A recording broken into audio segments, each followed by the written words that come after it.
Coming up in this episode. My interpretation of this concept is that when you're younger, the adults in your life who care about you are actively cushioning you from the harsh, spiky components of life, if that makes sense. I remember dropping out of law school and being like, "Wait, so there's not like a career counselor that's gonna help me with something?" There's a and then, I ended up starting my own business, and I Uh-huh. I remember meeting people that were like, "Oh, I wanna sell you something," and I remember thinking like, "This guy would happily sell me something that would bankrupt me." He wouldn't even think twice. But there can be these sort of golden moments where you're like, huh, I'm really all on my own. All right, I need to figure this out. And they're kind of amazing when they happen because any sudden clarity like that, like, maybe it's something you heard someone else say or a particular experience you had, but somehow this idea arrives to you that's like, oh, wow, okay.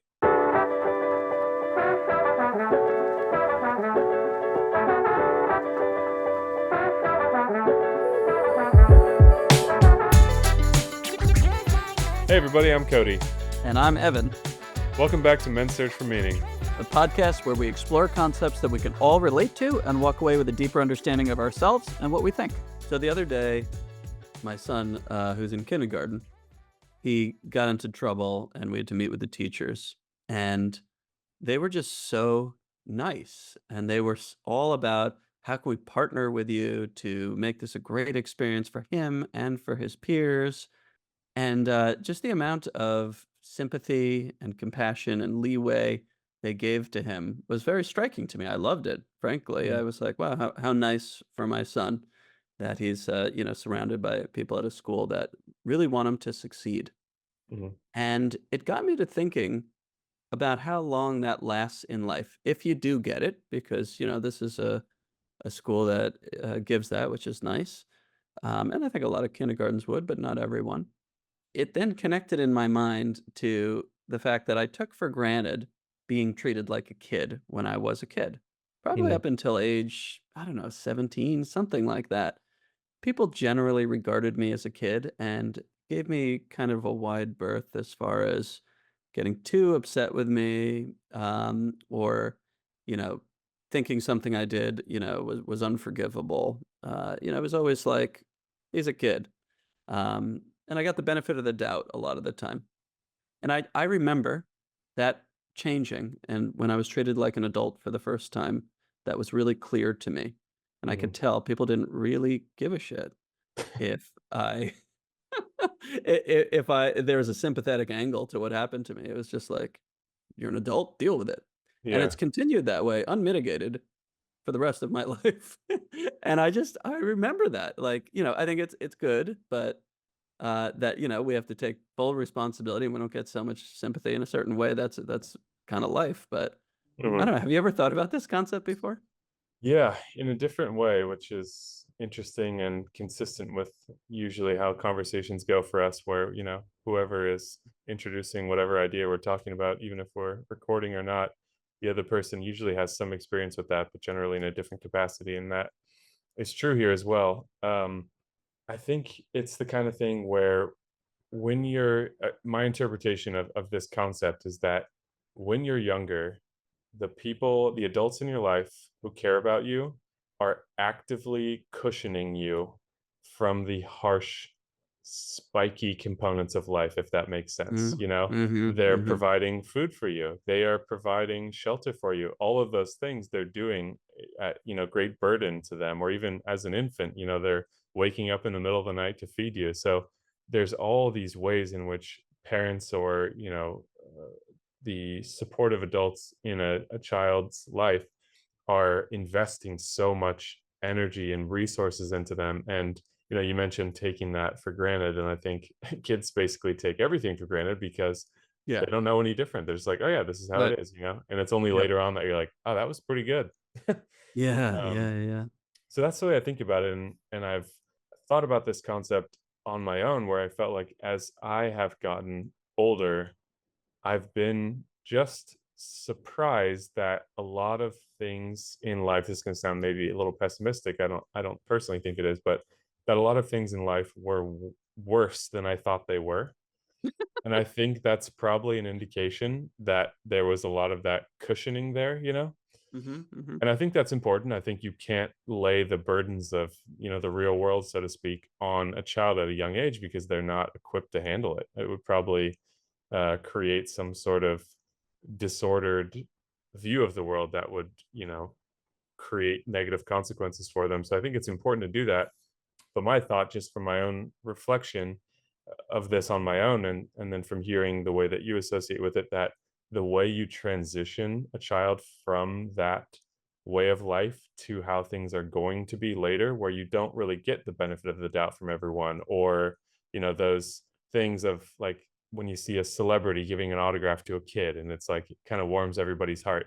If you're a 30-year-old man or something, you're not going to get that treatment. They might just blow you off completely and you're like, hey, I'm still a person. I Yeah. would still like an autograph, but it just feels different, Um, so I think how you transition someone is really important because it is going from a very it's like going from wearing comfortable cushioned shoes to walking barefoot, and you're like, "There's glass on the ground?" And like, "What the hell? My foot's bleeding. What do I do here?" That's kinda how it feels, and it can be harsh when it happens suddenly. It sounds like your association with that was it was very, sudden in a way, maybe not down to an individual experience because, when we're interacting with so many people, there's so many different possible experiences, but it sounds like for you, it was sort of a sudden thing that when you notice that, and that can be hard to adjust to because it's like, whoa, what's going on here?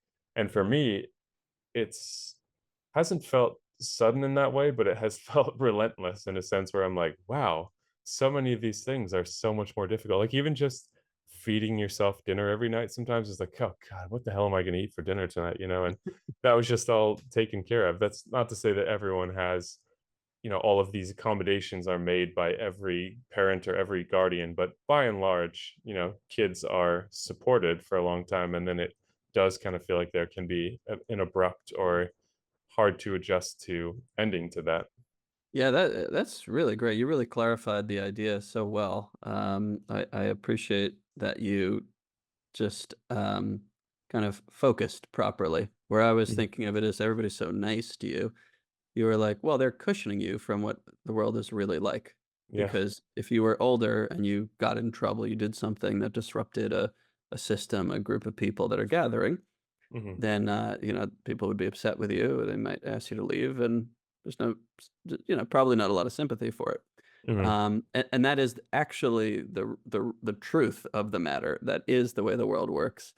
I think what my son experienced was not the truth. It was the protected environment that he experienced. So Totally. that's just a great point you made. Thank you. Um, and you're right that I actually can boil it down to something fairly specific. I'm sure it was more than just this, but Hmm. I went from being, in college, and I went to, a good college, then being in law school, and then dropping out of law school.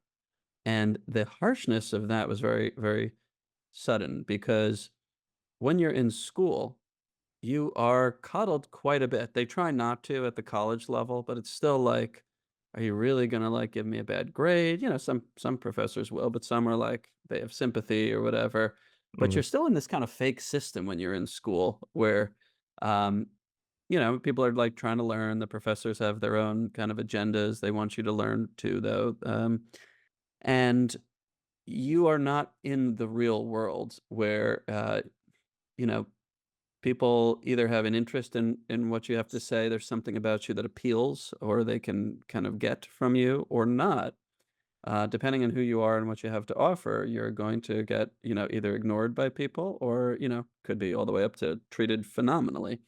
Hmm. Um, and that's a very complicated idea because people can like you, love you, have no opinion about you at all, not care. I mean, there's such a wide range depending on who you are, how you present, whether you appeal to them. But Hmm. I remember dropping out of law school and being like, "Wait, so there's not like a career counselor that's gonna help me with something?" There's a and then, I ended up starting my own business, and I Uh-huh. I remember meeting people that were like, "Oh, I wanna sell you something," and I remember thinking like, "This guy would happily sell me something that would bankrupt me." he wouldn't even think twice. Even if I said, because I started with no money, if I said like, "Look, I've got like 1,500 bucks in my bank account.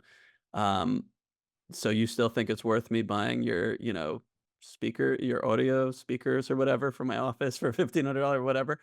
He'd be like, "Yeah, oh yeah." I forget what it was, but somebody was absolutely happy to bankrupt me. Yeah. And I was like, "This wouldn't have happened in school." People would have like been like, "Oh, no, no, don't do that." Yeah. Um, and then I was like, "Shit, I gotta fend for myself or else, I'm gonna be in big trouble." Yeah. So Yeah. it was a career angle.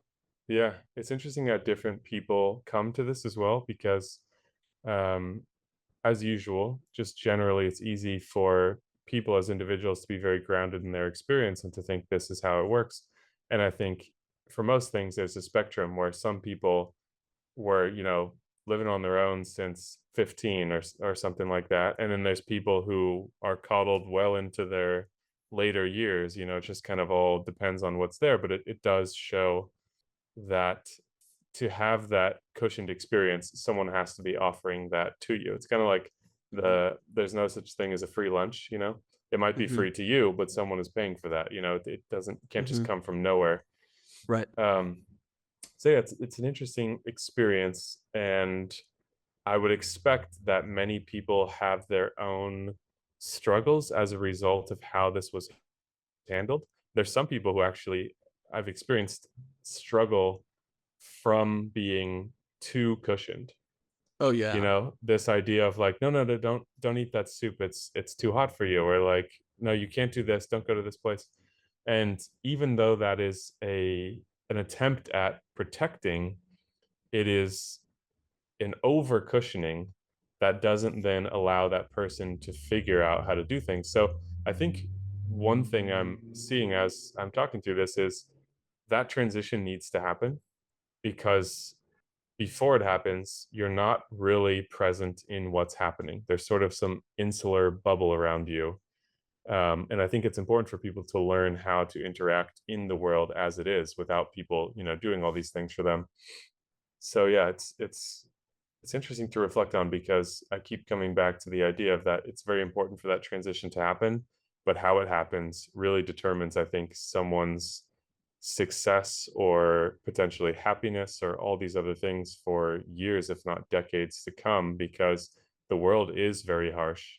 Yeah. And when you look at nature, which is the world in the grandest sense of what's around us. The human world is just a piece of nature. Nature is the ultimate kind of umbrella over us.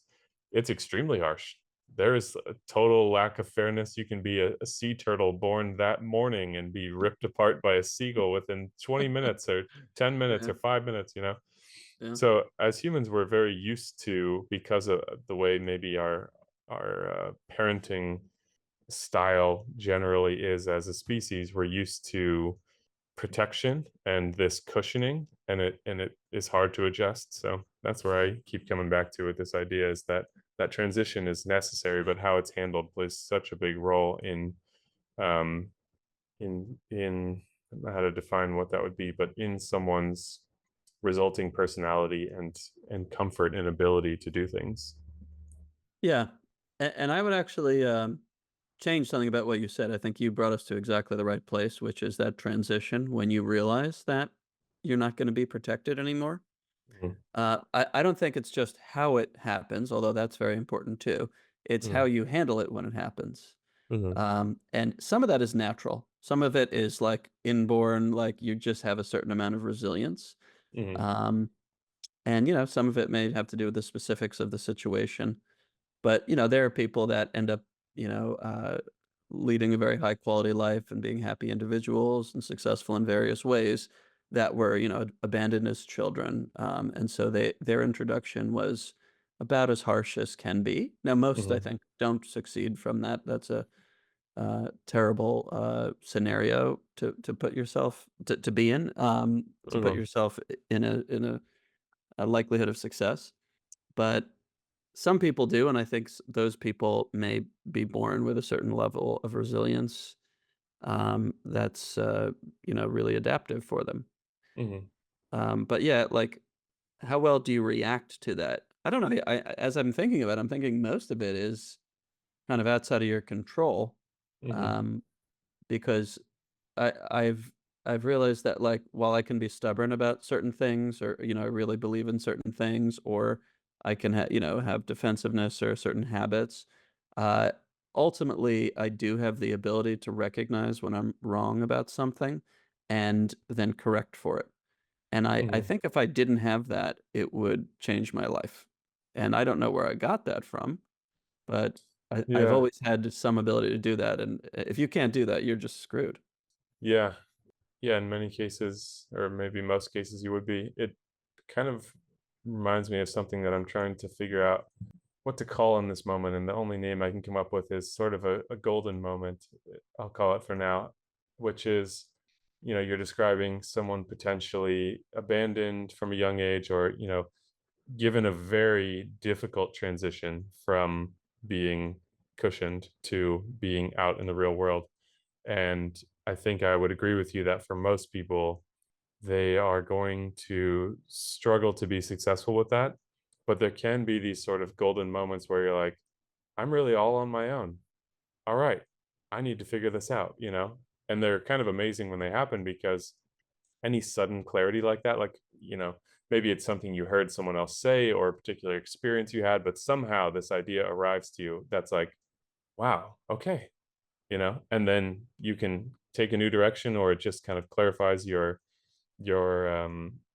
goals, or what needs to happen. Not everyone gets that, and that's what seems to be that's what I would maybe define as the differentiation between how someone might come out of a very difficult situation for the better, or continue to be stuck in that situation. Sometimes if you can just get enough of a perspective to step back and look at something in front of you, you can say, oh wow, I see this clearly, and now I kind of understand what to do.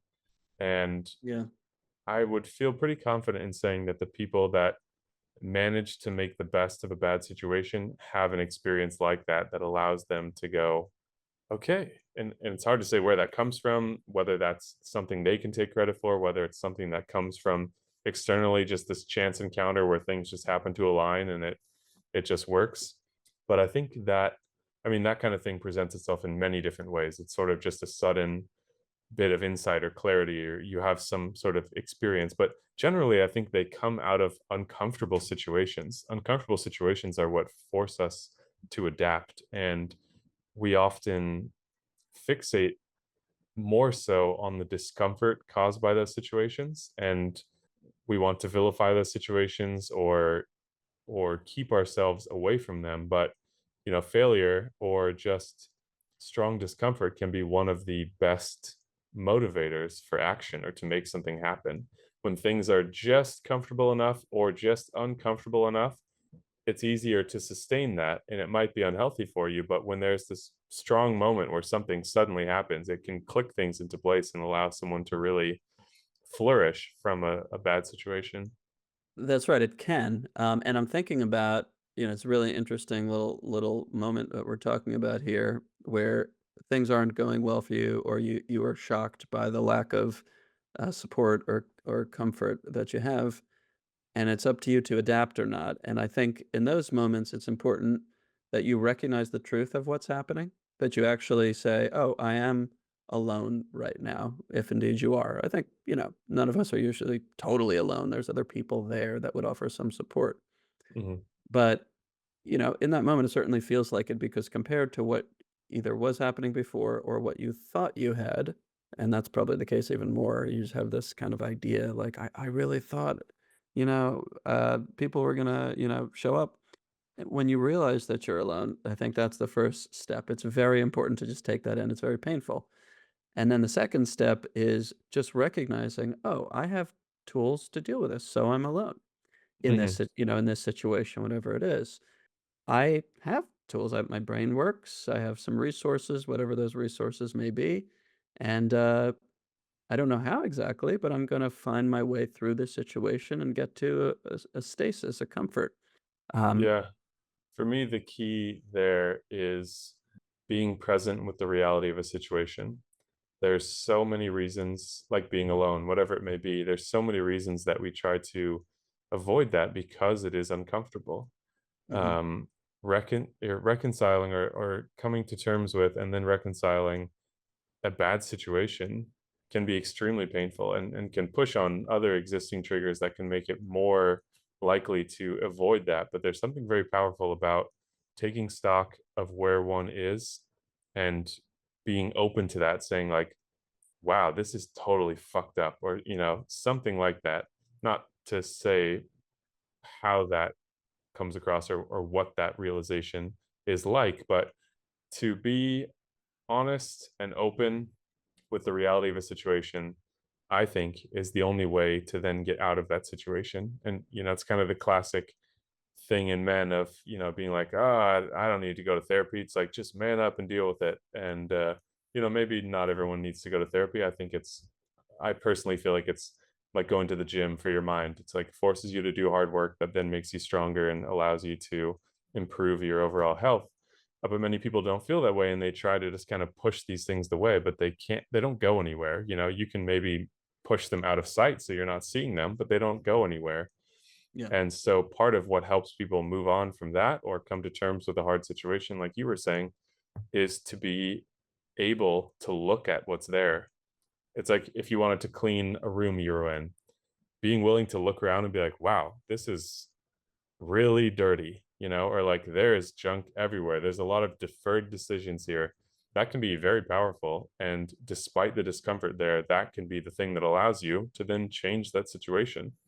And so a lot of people put their effort into just ignoring their circumstances. But if you can really allow yourself to take stock of what's there, the degree of transformation that's possible is significantly more than doing things any other way. And that's sort of what I hear when I hear you describe that, is just being able to be honest about circumstances and that being the thing that allows you to go, all right, what are we going to do now?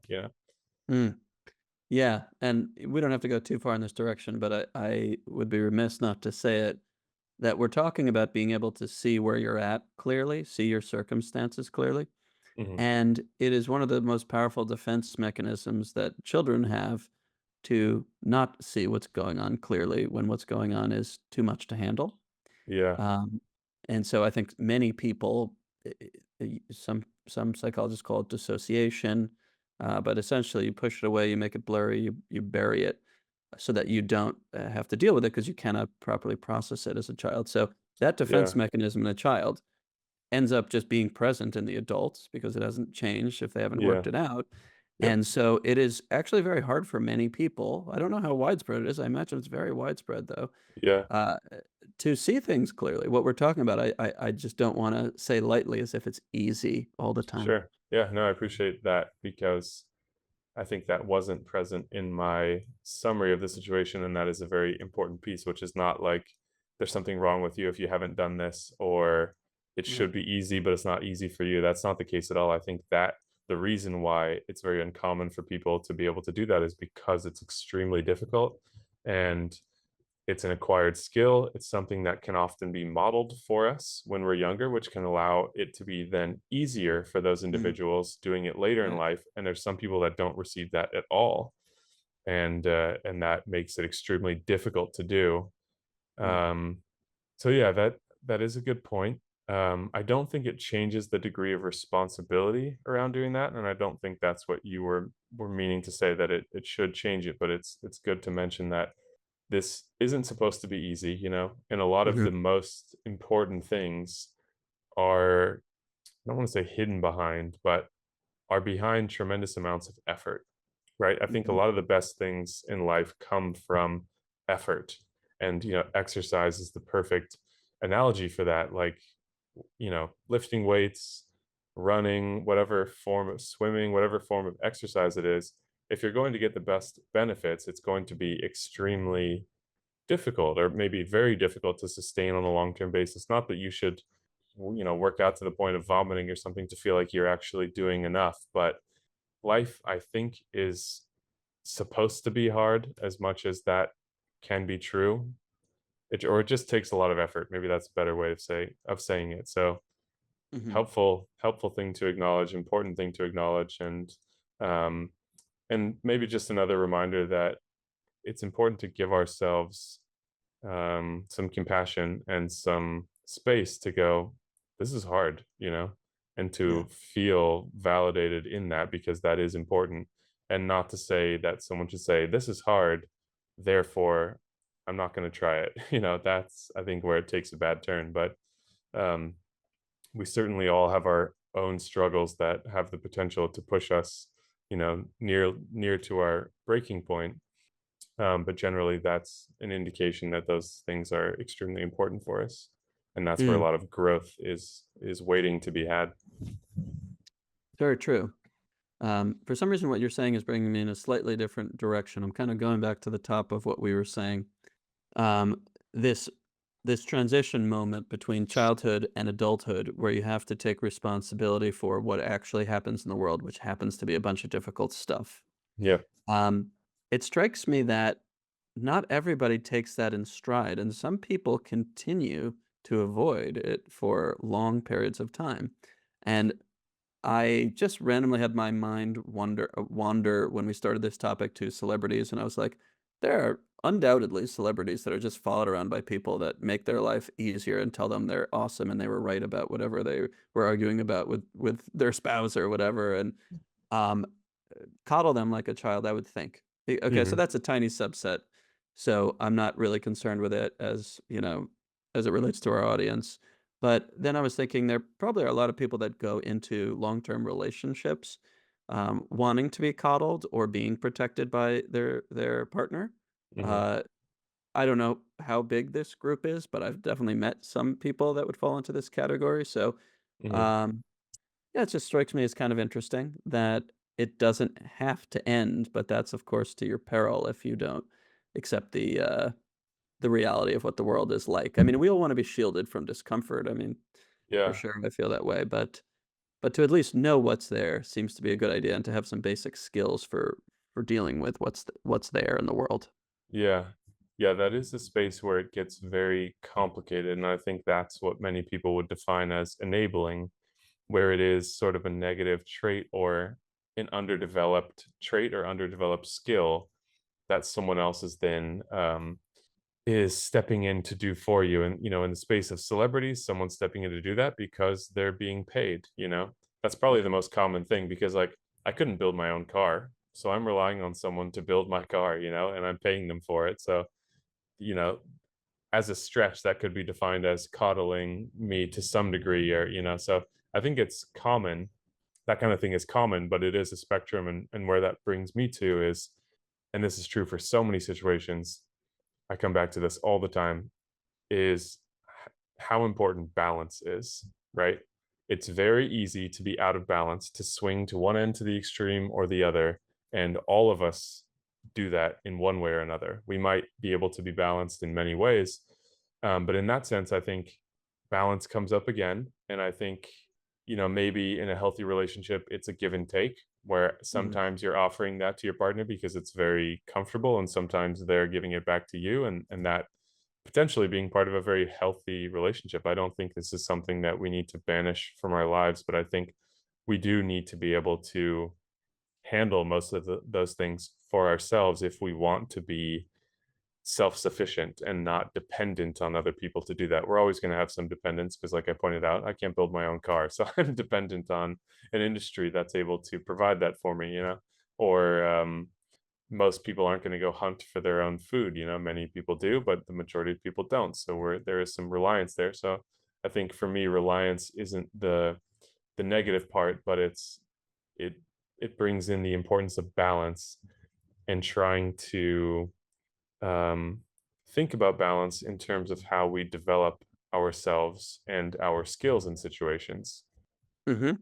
That's true, and I think we're kind of arriving at the importance of sufficiency, Mhm. and I think that's just clear. It's very clear to me. I'm kind of curious if you ever pine for that time, and maybe not, maybe pine is too strong of a word, but do you ever think back nostalgically of like, man, life was a lot easier? Not that it's easy to be a kid. I'm not one of those people that fall into that, but that Yeah. trap to say that. But um, yeah, is there ever any nostalgia about it, or you're like, no, this is way better that I like know what is out there and what I have to deal with, and I have found ways to deal with those things. Yeah, I definitely do. I don't know what word I would use for that, but I would even go as far as to say it's hard for me to imagine that there are people that don't feel that way Mm, because life was just easier. I mean, I think mhm, we've evolved to be as efficient as possible and not to waste our effort. If there's an easier way to do something, we'll often find that because that's a strong um, evolutionary trait. You know, when food was more scarce, the simpler we could do things with the same effect, the better it was because we weren't wasting as many of our calories. right. So I think that is true. Where I don't even know if it I don't even know if it comes down to just the childhood aspect of just wanting things to be simpler and easier, you know? And yeah, I would bet that it's more than 90% or 95% of people that feel that way to some degree. And it might come in the form of like, oh God, do I really have to call and make my own dentist appointment? You know, like I've seen memes of that kind of thing. And there's Yeah. just a lot of expression in people, you know, whether it be through social media or otherwise, of simpler times in life when things were just done for us, you know, and then there's this hard adjustment of having to do this stuff for ourselves. And so I definitely feel that way. I do enjoy self-sufficiency is something that I value very highly. And you know, as someone who knows me well, you know that I like to be able to do as many things as I can, and I love learning about things and picking up new skills and whatnot. But even with that being true, I certainly wish things were simpler at times, or you know, or certain responsibilities were just taken care of for me because it would allow, you know, more time to do things that feel more important instead of just like you know a funny example but one that comes up all the time is around food. I'm like, oh God, I gotta feed myself again today, you know. It's like how much I wish that was just handled because it's another consideration to make, and it's not anything that's just that difficult, but I think it's the sheer relentless nature of some of these things that Mhm. um that we start to reject or you know yearn for those simpler times. Same for you, or do you have a different association?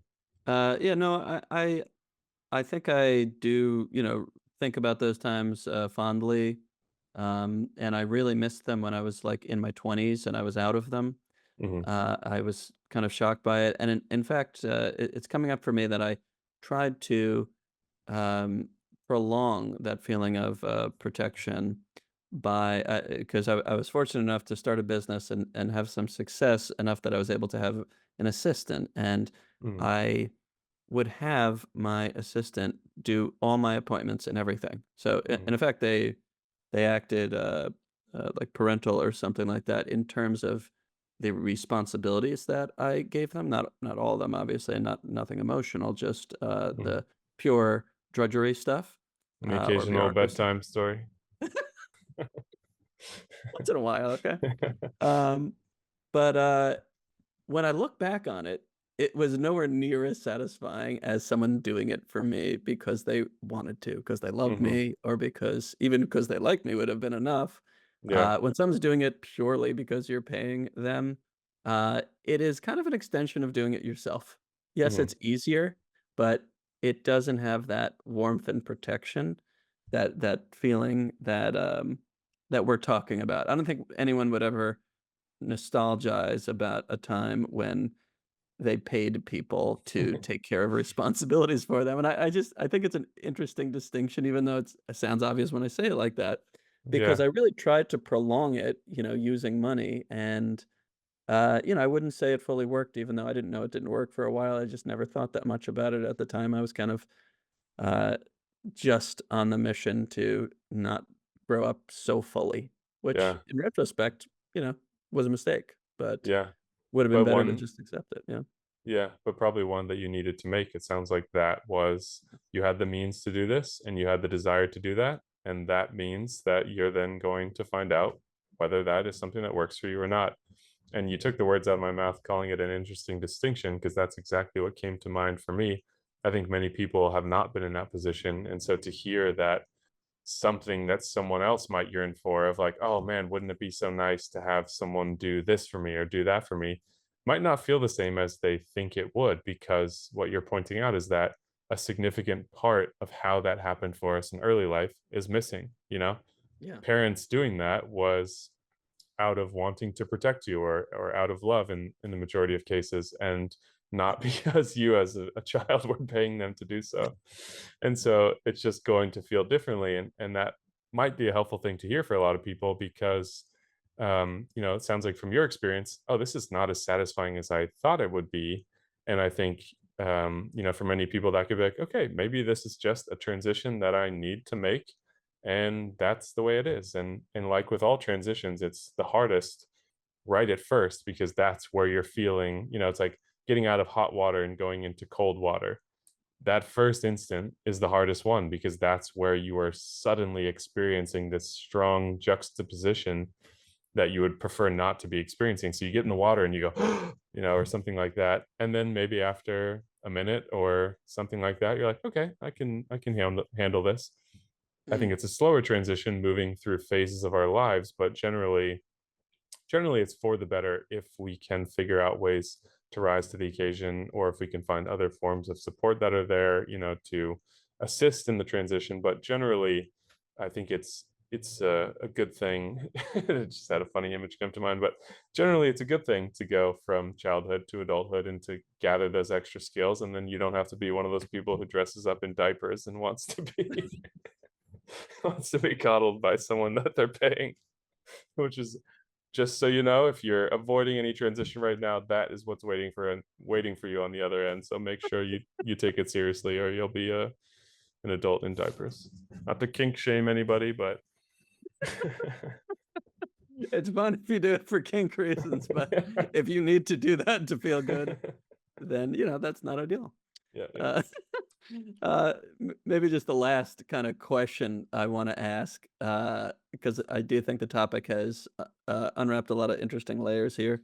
Yep, Um, as usual. if, as usual, yes, if a 16-year-old, let's say, who kind of knows that this is coming, but it is still being protected by, the people in their life, parents, teachers, whatever, Mhm. were to come to you and say, wow, this sounds like it really sucks. So I'm just going to lose all these people making my life easier and protecting me from the stresses that exist in the world. Do I have anything to look forward to on the other side? Like, does something replace that? Yeah, that's a What good would your question. answer be? Yes, I've not thought about that question in this context specifically, but as someone who was once young and is now getting older, relatively, I've thought about it in that context.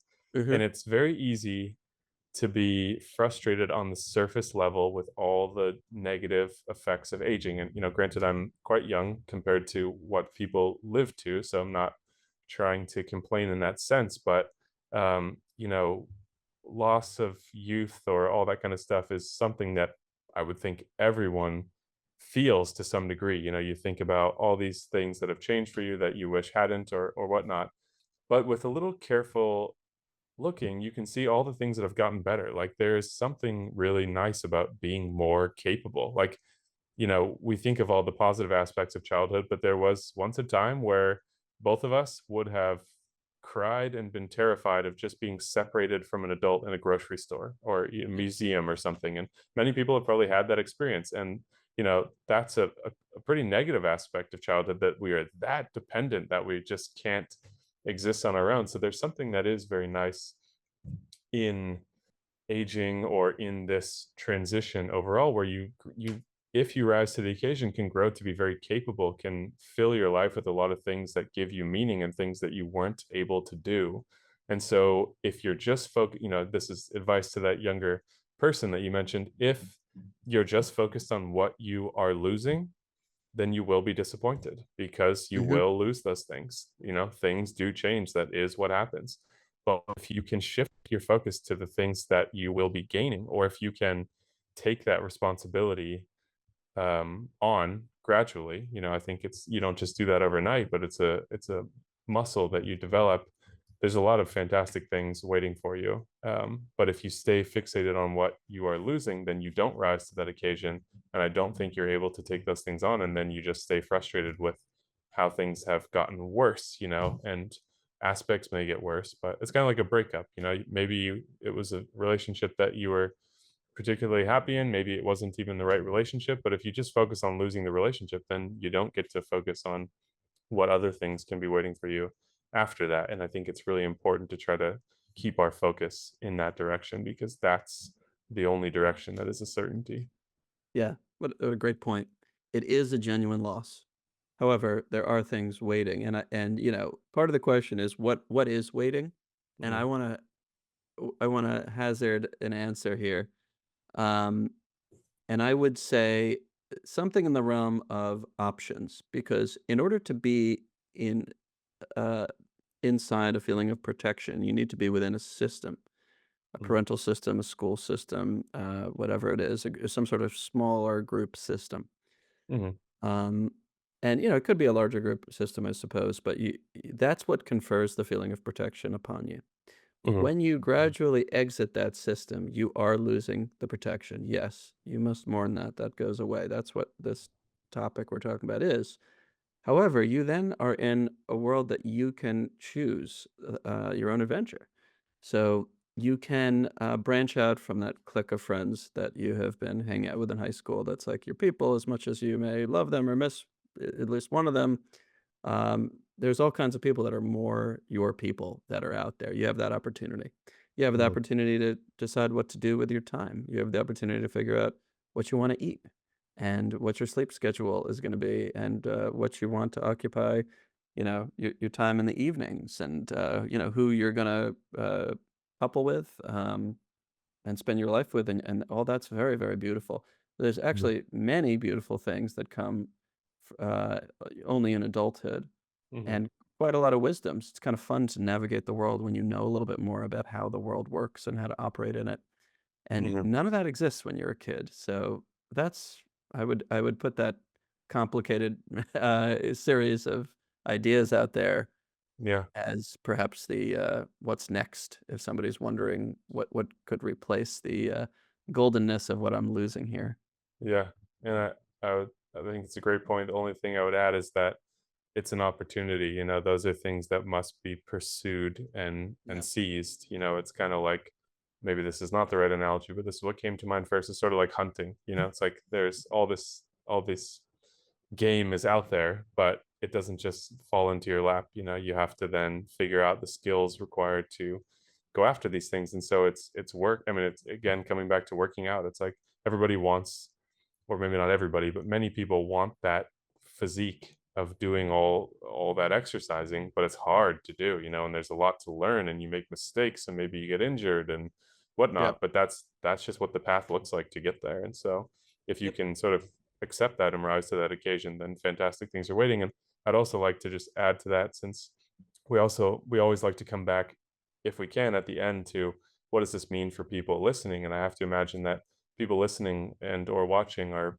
probably not at that transition point in childhood of some phase. And so I think it's important to mention that there's no wrong time to do this. If there's something that feels important to you um, that you want, then there's always, it's never too late to start, and the right time to start is always now if it's something that's important. So don't feel intimidated by doing it later.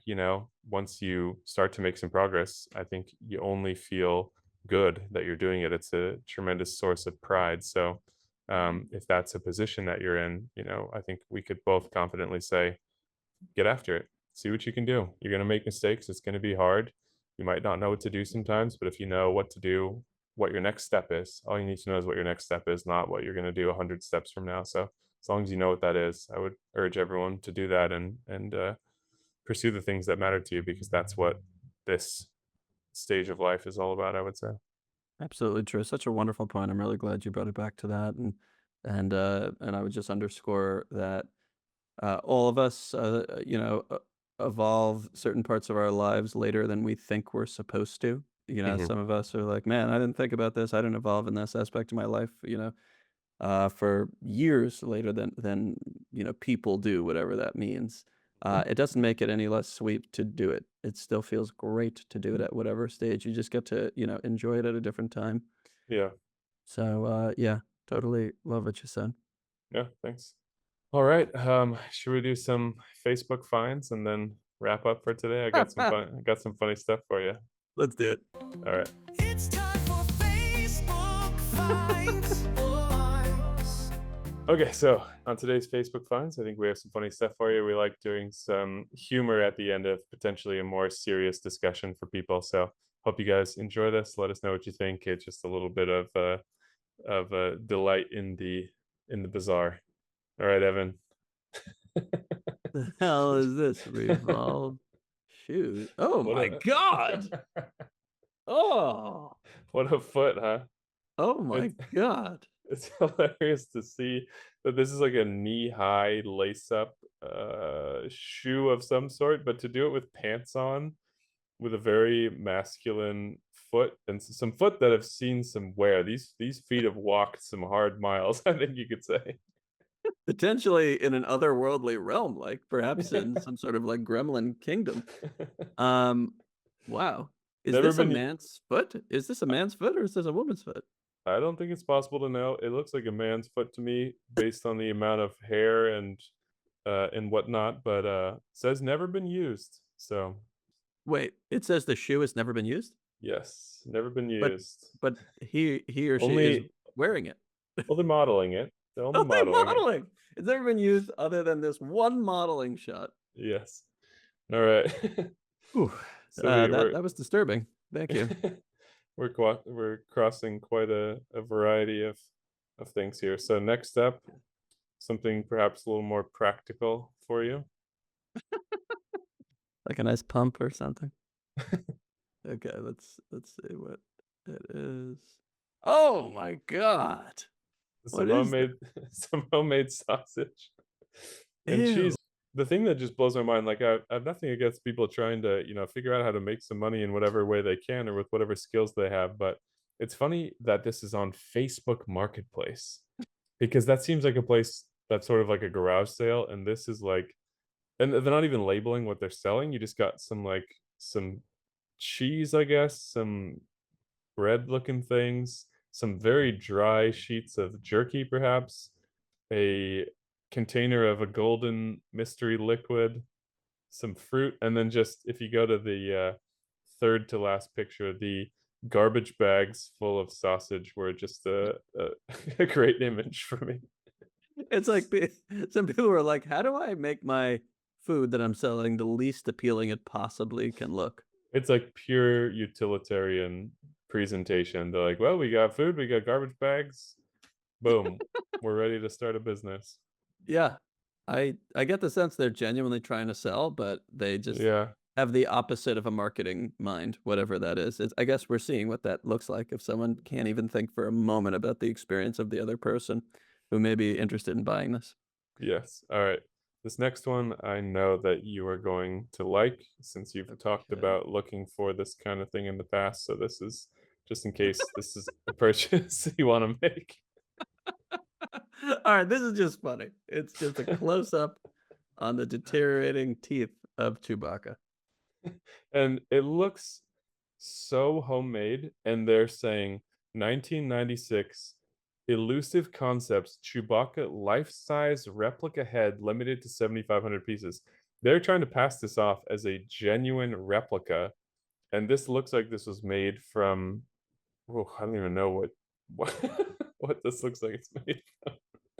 Look like it collected hair from hairbrushes all around the world for years and then just like look at, oh my, the picture of the back, that's just like a giant brown mat on the back of his head. Yeah, I mean, there's something about these pictures. It's like the close up on the eye, the close up on the right on the back and the side of the head. It's so it's so strange looking. It's so It does not feel like a genuine replica. They've got the little placard on there, but it's just absolutely ridiculous. I'm sorry, I'm still looking at the back of the headshot. It looks like someone like grew their hair out, uh fell asleep and then died that way, and then someone found them 5 years Yeah. later. Or it looks Oh. like some dirty carpet in like a industrial office building or something. Oh my God, it's All right. awful. We'll do a couple more here and then all right. Let's see what we got here. All right, this one is just an incredible value. So that's what I think you're gonna enjoy about this. Is just what you're getting for the money is unprecedented. What is this silliness? So Life we got size. this is from Monsters Inc. Uh-huh. $4,000. Um, Wow. but it's a discount. It was $5,100. Oh, this is a great deal. We're gonna jump on this. I'm just trying to imagine this person in their home and their spouse is like, you have to get rid of the life-size Mike replica from Monsters Inc. Scares the crap out of me. And he looks kind of like a little intimidating, like the face that he's making where they failed to capture the replica looks like he's watching you sleep in a really creepy way. Yeah, it does. I'm just picturing like this guy and like his wife or whatever, like her being like, okay, you have to get rid of that life size replica from Monsters Inc. And he's like, oh, I'm gonna sell it on Facebook Marketplace. I'm gonna say that it Yeah, was once 5,100 in yeah. in 1996, but now I'm gonna sell it for only 4,000. You're gonna see, I'm gonna sell it for $4,000. I He's like not to gonna think sell. I like to think that he told her that he's for some reason it's a man, but I like to think that he told his wife, it's not trash. I'm gonna get $5,000 for that. You see. And he's like, Exactly. $4,000 is still pretty good, and then it's gonna end up being like $250 or something like that. Well, he's gonna have to pay $250 to have it pulled off. Yeah. All right, last one here. Okay. This one is just this is my perfect Facebook Marketplace humor because it is just beyond beyond uh I can't understand it. It's just the most shocking visual, and to think someone is attempting to be given money for this. Only $15, so it's pretty fantastic value. Apparently, it was from the Country Bear Jamboree at Disneyland. So somehow, Wow. a long time ago, someone brought this into their home, maybe decades ago, and just now they're like, you know what? I've been hoarding this thing for a while. I'm ready to unload it. I'm gonna get $25 for it. And then they're like, oh, no takers. We'll try to get $15 for it. That's so funny. I think this person should get some pricing advice from the last guy Yeah, with the Monsters Inc. because he yeah. could just put, just put two more zeros in front of that. Get 1,500 instead of 15. People buy on Facebook Marketplace whatever you sell. It's an iconic piece of Disney history. Well, if it's really from the Country Bear Jamboree, that there would be a better way to sell it, but it really looks like I don't know. It looks like he like slept with it for the last few years. Wow. All I don't know right. how you could wake up to that, but yeah. Or who's gonna purchase that? I don't know. Thank Well, you that for brings gracing us. me with that. Yeah. Yes, glad to. I always enjoy some humor to balance out more serious conversations, and both of Yes. them are very important pieces to me, and I like the blend of them. Okay. So hopefully you guys enjoyed the episode today. As always, give us any and all feedback you have, whether it be for future episodes, thoughts that you have on any of the topics that we mentioned in this episode. If you enjoyed the video, hit the like button. It's the best thing you can do to support us, in addition to subscribing. And if you want to have our videos, well, subscribe if you want our videos to be in your feed, and then click the bell icon if you want to be notified when we upload. We'll probably aim for, maybe a weekly cadence. So let us know what you guys think. And yeah, we're glad to share this one with you.